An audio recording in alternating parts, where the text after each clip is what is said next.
Hello दोस्तों, अब लेकर आए हैं हम section B model paper first का सेक्शन बी लेकर आए हैं। सेक्शन ए हम पिछली वीडियो में कर चुके हैं, जो कि चैनल के प्लेलिस्ट में मिल जाएगा आपको। सेक्शन ए, ठीक है। अब करते हैं हम सेक्शन बी। सेक्शन बी में भी 12 क्वेश्चन आएंगे और एक एक नंबर के आएंगे। टोटल नंबर होंगे 12 अंक के क्वेश्चन आएंगे, ठीक है, एक एक नंबर के। तो सवालों को करते हैं। अब एक एक नंबर के क्वेश्चन है तो एक एक नंबर वाला जैसा ही होगा क्वेश्चन, सिंपल और डायरेक्ट फॉर्मूला बेस। तो पहला सवाल देखते हैं यहाँ पर, ज़्यादा टाइम ना लगाते हुए। तो पहला सवाल है, दो संख्या 60 व 30 हैं तथा एलसीएम दे रखा है 10, तो एचसीएफ हमें ज्ञात करना है। तो देखो कैसे ज्ञात करते हैं। चूँकि हम जानते हैं, इसमें क्या जानते हैं कि दोनों संख्याओं का गुणनफल बराबर क्या होता है, एचसीएफ गुणा एलसीएम। यानी एचसीएफ और एलसीएम के गुणा अगर हम कर दें तो उन दोनों संख्याओं के गुणनफल के बराबर आता है। ये फॉर्मूला आपको बताया होगा। तो यहाँ से हमें वैल्यू दी हुई है, हमें निकालना क्या, एचसीएफ निकालना है। क्या निकालना है, एचसीएफ। तो एचसीएफ क्या आ जाएगा, ए गुणा बी और एलसीएम का डिवाइड कर देंगे। यहाँ से ए की वैल्यू कितनी है 60, बी की वैल्यू है 30 अपॉन एलसीएम की वैल्यू कितनी है 10। कितनी है 10, 0 से 0 गई तो 36 18। एचसीएफ का आ जाएगा, एचसीएफ आ जाएगा आपका 36 18 180। कितना आ जाएगा 180। ये आपका आंसर है, ठीक है, पहला सवाल। दूसरा सवाल है,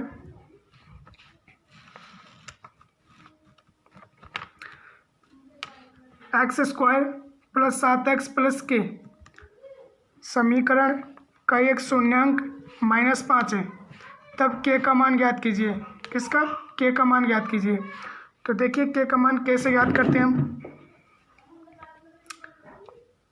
शून्यांक क्या होता है, शून्यांक x का वह मान होता है जो उस समीकरण में मान रखने पर, हमारा समीकरण ये, उसमें मान रखने पर उसकी वैल्यू क्या आ जाती है, 0 आ जाती है, ठीक है। तो x का मान -5 रखेंगे और इस समीकरण को क्या करेंगे हम 0 के बराबर रख देंगे, जिससे हमारा क्या है, k की वैल्यू निकल आएगी। तो ठीक है, तो हमारा समीकरण है x square plus 7x plus के बराबर 0। या x की वैल्यू क्या रख दो, -5 रख दो। क्या रख दो, -5 रखने पर,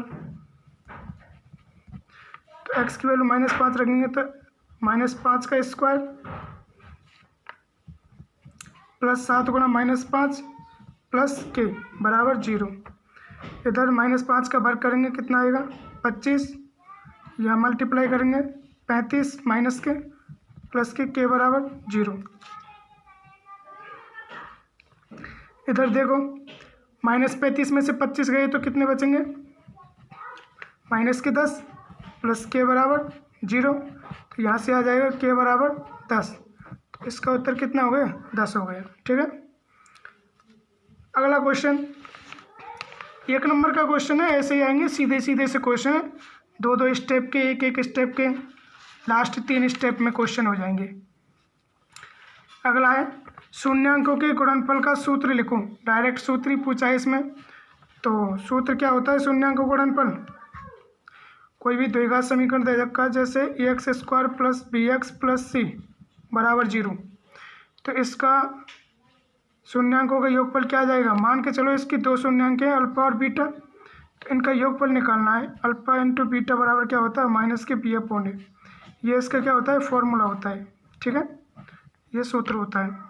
अगर हम हिंदी में लिखें तो बी क्या होता है, एक्स का गुणांक क्या होता है, एक्स माइनस एक्स का गुणांक बटे एक्स स्क्वायर का गुणांक। इस फॉर्मूले से हम क्या निकालते हैं, दोनों शून्यांकों का योगफल निकालते हैं। तो सवाल में गुणनफल पूछते हैं तो गुणनफल कैसे निकालते हैं, गुणनफल देखिए ऐसे निकालते हैं गुणनफल। अगर हमें दोनों शून्यांकों का गुणनफल निकालना है तो गुणनफल निकालते हैं सी अपॉन ए से। क्या निकालते हैं, सी अपॉन ए से। यहाँ पर जो सी है, सी क्या है, अचर पद है। क्या है, अचर पद। इस समीकरण में अचर पद ही तो है सी। और ए क्या है, बटे में ए क्या है, एक्स स्क्वायर का गुणांक। इस फॉर्मूले से हम क्या निकालते हैं, गुणनफल निकालते हैं। ठीक है, हमें पूछा है योगफल, तो योगफल में हमें ये लिखना है, अगर गुणनफल पूछते तो इसको लिखना पड़ता है। ठीक है, अगला क्वेश्चन है चौथा, x - 2y बराबर 0 व 3x + 4y - 20 बराबर 0 रैखिक समीकरण निकाय का हल होगा। तो इसका हल कैसा होगा? 3 तरह के हल होते हैं। 2 अगर समीकरण दे रखे हैं तो उसके 3 तरह के हल होते हैं, और उनका हलों का पता हम इनके जो कोफिशिएंट हैं उनके अनुपातों से निकालते हैं। वो कैसे निकालते हैं ये देखिए। तो हमारा पहला समीकरण है x - 2y बराबर 0, 3 तरह के होते हैं, वो बताऊंगा कैसे होते हैं। दूसरा समीकरण है 3x + 4y - 20 बराबर 0। ठीक है, ये इक्वेशन फर्स्ट है और ये इक्वेशन सेकंड है। इसमें a1 का मान है 1, b1 का मान है -2। a1 क्या होता है? x का गुणांक, b क्या होता है? y का गुणांक, -2 है, और c यहाँ पर अचर पद में क्या है? 0 है। पहले समीकरण में c1 का मान क्या है? 0। सेकंड समीकरण में देखें तो a2 की वैल्यू है यहाँ 3, b2 की वैल्यू है यहाँ 4, और c2 की वैल्यू है यहाँ -20। तो आपने जब 2 चरों वाले रैखिक समीकरण चैप्टर पढ़ा होगा तो उसमें आपने पढ़ा होगा a1/a2 बराबर b1/b2 बराबर c1/c2। ये 3 अनुपात पड़े होंगे, a1 a2 का अनुपात, b1 b2 का अनुपात, c1 c2 का अनुपात। तो अगर इनका अनुपात तीनों क्या आ जाए? बराबर आ जाए, तो हमारा जो हल होता है वो कैसा होता है? अनंत हल प्राप्त होते हैं, जो सेक्शन ए में बता चुका हूँ, मैं दोबारा नहीं बताऊँगा यहाँ पर, फिर भी थोड़ा सा बता देता हूँ। अनंत हल होते हैं अगर लास्ट पहले 2 बराबर आ जाएं और लास्ट का असमान आ जाए तो कैसे हल होते हैं? कोई भी हल नहीं होता है। क्या होता है? कोई भी हल नहीं होता है। अगर तीनों असमान आ जाएं तो अद्वितीय हल होता है। कैसा होता है? अद्वितीय। लेकिन हमें तो इसका निकालना है, तो कैसे करेंगे इसको? ये तो मैंने बताया कि हल कैसा होता है। इसको सॉल्व करेंगे तो a1/a2 का मान निकालेंगे। a1 कितना है? 1, a2 कितना है? 3। a1/a2 की वैल्यू 1/3। b1/b2 निकालेंगे तो -2/4, यह आ जाएगा -1/2। और c1/c2 निकालेंगे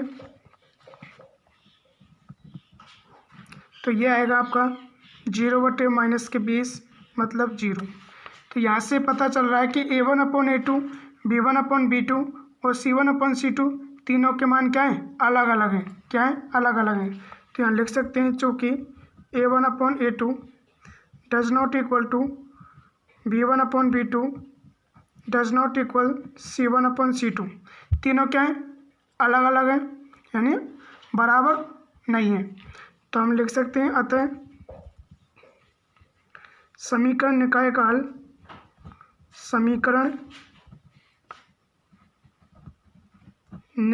हल कैसा होगा? अद्वितीय होगा। कैसा होगा? अद्वितीय। अद्वितीय का मतलब केवल एक होगा। क्या होगा? केवल एक हल होगा। ठीक है, तो ये का इसका उत्तर है, ये इसका क्या है? उत्तर। अगला क्वेश्चन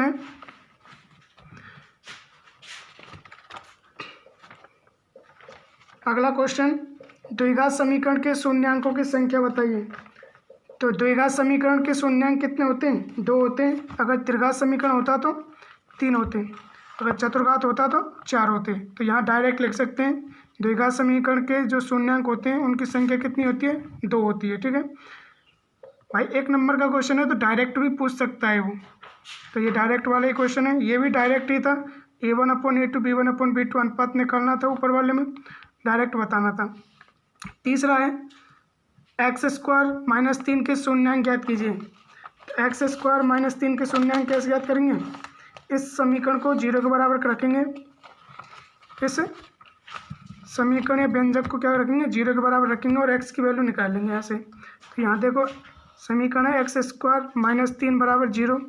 यहाँ से 3 का पक्षांतर करेंगे तो क्या आ जाएगा? इधर +3 हो जाएगा। तो हम x की वैल्यू निकालेंगे तो इधर क्या चढ़ जाएगा? ये भर गए, इधर अंडर रूट में चढ़ जाएगा। 3 और ये दो मान आएंगे प्लस माइनस में, क्या आएंगे प्लस माइनस में। तो यह के शून्यंक हो गए, क्या हो गए माइनस के अंडर रूट 3 और प्लस के अंडर रूट 3, ठीक है। इसके शून्यंक क्या है minus under root 3 plus under root 3, एक बार माइनस लेने पर एक बार प्लस लेने पर। अगला क्वेश्चन है 7वां, वृत्त के बाहर स्थित किसी बिंदु से कितनी स्पर्श रेखाएं खींची जा सकती हैं। ये मैंने सेक्शन ए में भी बताया है और सेक्शन बी में भी बता रहा हूँ कि एक वृत्त है, मान के चलो ये वृत्त है, ठीक है। तो इसके बाहर कोई बिंदु है, इस बिंदु से इस वृत्त पर कितनी स्पर्श रेखाएं खींची जा सकती हैं। तो आप देखिए यहाँ पर कितनी स्पर्श रेखाएं खींची जा सकती हैं, 2। कितनी खींची जा सकती हैं, 2।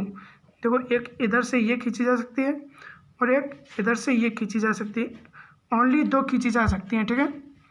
ये कोई बिंदु पी है, तो यहाँ उत्तर होगा वृत्त के बाहर स्थित किसी बिंदु से 2 स्पर्श रेखाएं खींची जा सकती हैं। 8वां क्वेश्चन है आपका,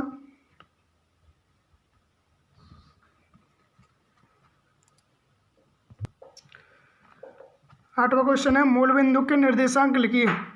तो मूल बिंदु के निर्देशांक क्या होते हैं 0,0, क्या होते हैं 0,0। मूल बिंदु भी बोल सकता है, वो ध्रुव भी बोल सकता है, क्या बोल सकता है ध्रुव के निर्देशांक लिखिए।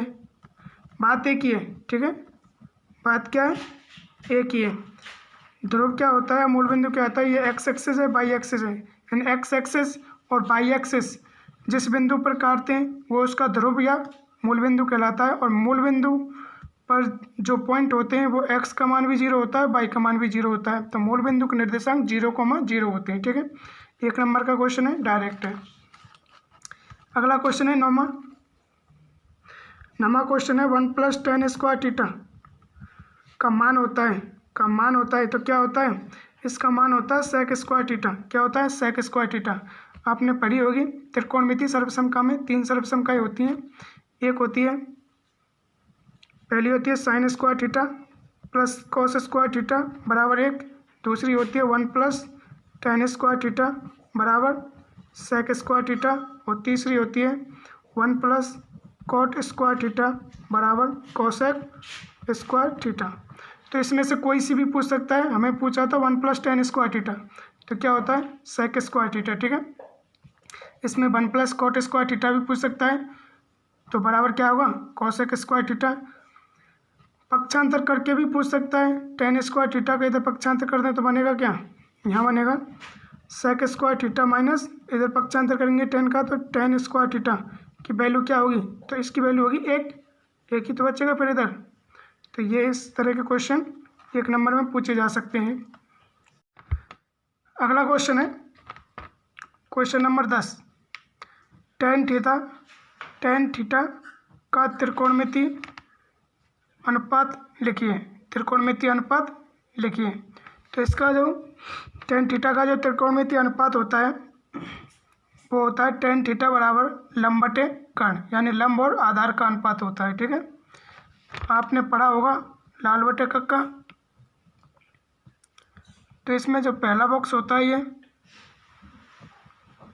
वो किसका होता है साइन का होता है, सेकंड कॉस का होता है और तीसरा tan का होता है। तो tan में क्या आता है लंब बटे आधार, ठीक है। और tan का उल्टा हो जाएगा क्या हो जाएगा कॉट, कॉस का उल्टा हो जाएगा सेक और साइन का उल्टा हो जाएगा कॉसेक, ठीक है। तो हमें tan से मतलब है, tan का क्या होता है लंब बटे कर्ण। अगला क्वेश्चन है हमारा 11वां, 2 पासों को एक साथ उछालने पर कुल कितने परिणाम आएंगे। तो यहाँ पर देखते हैं कुल कितने परिणाम आएंगे। तो सबसे पहले पासे की बात करते हैं। तो एक पासा है हमारे पास, क्या है पासा। तो पासे में एक परिणाम है, एक पासे में कितने परिणाम होते हैं 6 परिणाम होते हैं, 6 तो होते हैं, 1 2 3 4 5 और 6, ये 6 टोटल परिणाम होते हैं एक पासे के अंदर। तो इससे क्वेश्चन किया जाता है कि 2 पासों को एक साथ उछाल रहे हैं या एक पासे को 2 बार उछाल रहे हैं, बात एक ही है। अब इसमें क्वेश्चन जो करा है वो करा है 2 पासों को एक साथ उछाल रहे हैं, तो कुल परिणाम कितने होंगे, ठीक है। तो उछालने की जो संख्या है या पासों की जो संख्या है वो किस में पहुंच जाती है, घात में पहुंच जाती है। तो यहाँ पर देखो, पहले तो पासे की बात करते हैं। पासे में टोटल परिणाम होते हैं 6, जिसमें उछालने की संख्या है, जैसे अब 2 पासे हैं, हम पासों की संख्या कितनी है, 2। अगर उछालने की संख्या होती तो उछालने की वो करते हैं। तो यहाँ पासों की संख्या 2 है, तो ये किस में पहुंच जाएगी, घात में। तो इसके जो टोटल परिणाम आएंगे 6 की पावर 2 कितने आएंगे, 36। टोटल परिणाम आएंगे आपके 36, ठीक है। अगर बात करें हम सिक्के की, किसकी बात करें, सिक्के की, ये क्वेश्चन सिक्के पे भी लागू होगा।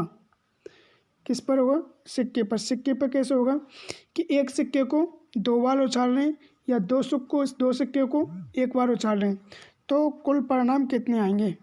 तो यहाँ पर देखो, सिक्के की बात करें हम, किसकी, सिक्के की, तो सिक्के में 2 ही परिणाम होते हैं, एक होता है हेड और एक होता है टेल, ठीक है। तो 2 बार उछालने हैं तो टोटल 2 परिणाम है। उछालने की जो संख्या है वो पावर में पहुंच जाएगी, तो कितने आएंगे, 4 आएंगे। क्या आएंगे, 4। अगर सिक्के को कितनी बार उछालने हैं, 3 बार उछालने, कितनी बार, 3 बार, तो 2 की पावर कितने आ जाएगा, 2 की पावर कितना आ जाएगा, 3। इसकी जो वैल्यू होती है 8, तो कुल परिणाम कितने आएंगे, 8 आएंगे सिक्के के अंदर, ठीक है। इसके बाद देखें तो अगला क्वेश्चन है, बहुलक का सूत्र लिखो। बहुलक का सूत्र लिखो। तो बहुलक का सूत्र क्या होता है भाई, तो बहुलक का सूत्र होता है L plus F1 minus FO upon 2 F1 minus FO minus F2 2 गुणा H। तो ये क्या होता है, बहुलक का सूत्र होता है, ठीक है। यहाँ पर देखें, यहाँ पर F1 देखें, क्या देखें, F1। तो F1 जो होता है वो होता है मुख्य बारंबारता। क्या होती है, मुख्य बारंबारता, ठीक है, मुख्य बारंबारता। FO की बात करें तो FO, अगर इसकी बात करें तो FO होती है मुख्य बारंबारता के ऊपर आने वाली बारंबारता या मुख्य बारंबारता से पहले आने वाली बारंबारता।